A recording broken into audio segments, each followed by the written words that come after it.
am really sorry. Rather than have to do these videos all over again, they're going to be in multiple parts. I love you all. Please stick with me. This is the Oracle card that I am pulling from the Liminal Spaces deck for humanity. So this is the third part to the third part of this wonderful harvest. Technologically confusing ritual. So, our Liminal Spaces card. Let's pull it. This is going to give us answers on what we need to do right now in this transitional period, where it's going. Gateway! Wow!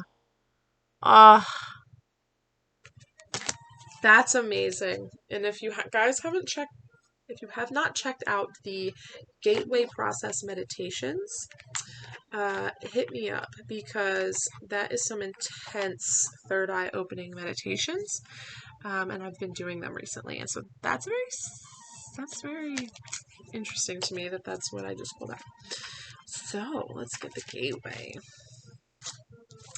We begin all journeys by crossing through a gateway or threshold and setting our feet upon a path. The gateway at the crossroads, where two or more roads meet, is a place of choice and possibility. You could meet almost anyone or anything there, if you know how to look for them. The amazing thing about crossroads is that while they have long been held to be places of magic, they seem ordinary to most people. It requires seeing with more than just our eyes to fully experience and encounter those who may gather there. Crossroads may seem like simple intersections, but they are often labyrinthian in nature, confusing, full of twists and turns, and not always with more than one way out. Some of the messages for this card are: sometimes we must lose our way in order to truly orient ourselves to our surroundings and find ourselves. We may also discover that our paths overlap and cross in surprising ways with others who bring illumination into our lives. It may help to let ourselves begin again. Often we let the idea of what we want to see override what we need to see. Only when we get lost does the veil fall from our eyes. Wow. Change your perspective or question in order to receive the wisdom you seek. The gateway may have a keeper. Sometimes this is fear within ourselves holding us back, which we need to banish in order to pass through. Other times, it's the doctrines and ideas of others that we let overshadow what we know to be true. It is you who holds the key, not others. Outside of these mental and emotional states, the keeper is sometimes a metaphysical protector we must acknowledge and sometimes make an offering to or pay a toll to in order to move ahead. You must determine which it is and decide what needs to be sacrificed or exchanged. That is very poignant for anybody who is grappling with patternistic self-destructive behaviors. Self-destructive behaviors from past trauma, from many mistakes, from generational trauma.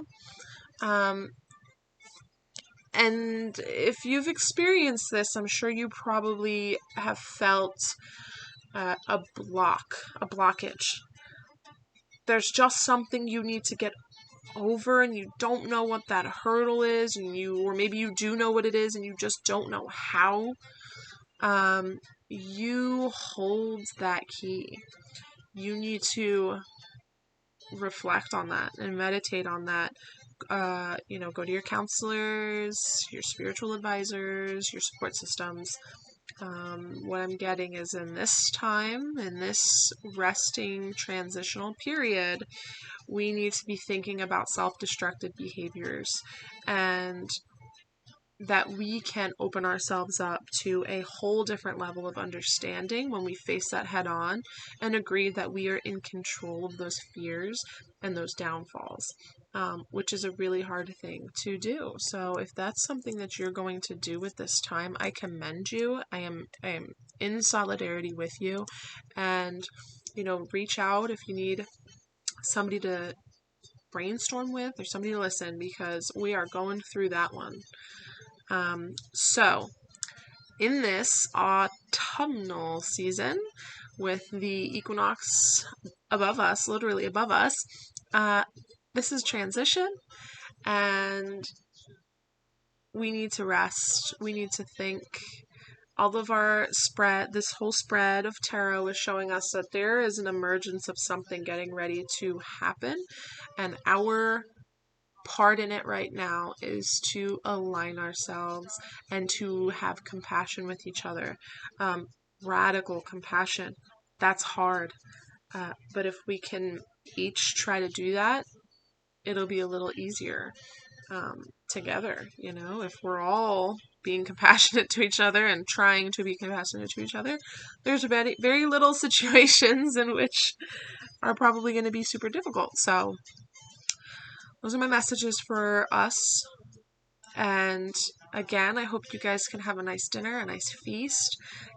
Get warm, get ready for the period of visions and dreams and meditation. It's right around the corner, and the veil is thinning. Start prepping now for Samhain. If you plan on trying to contact otherworldly beings as the veil is down, prepare yourself for what questions you have, or what answers you are seeking, and align yourself with that now. So we're coming to the end of this cycle, and I hope everybody has a wonderful harvest. And I'm so thankful for you all. I'm so thankful for the part everyone has played these last year and change now with the gathering page. And I am so, so thankful for the friends that I have made, and the lessons I've learned, and the opportunities that I've had. It's really been amazing. It's been a personal triumph for me. And, I'm glad that we have had each other over the last year or so to get closer and support each other and be weird witches and wizards and pagans and all of that. And some of us have broken bread together. Some of us had, slept in the same vicinity of each other. And some of us have only seen each other virtually, but the love is still felt, and I'm still grateful for each and every one of you. So enjoy, and I love you all.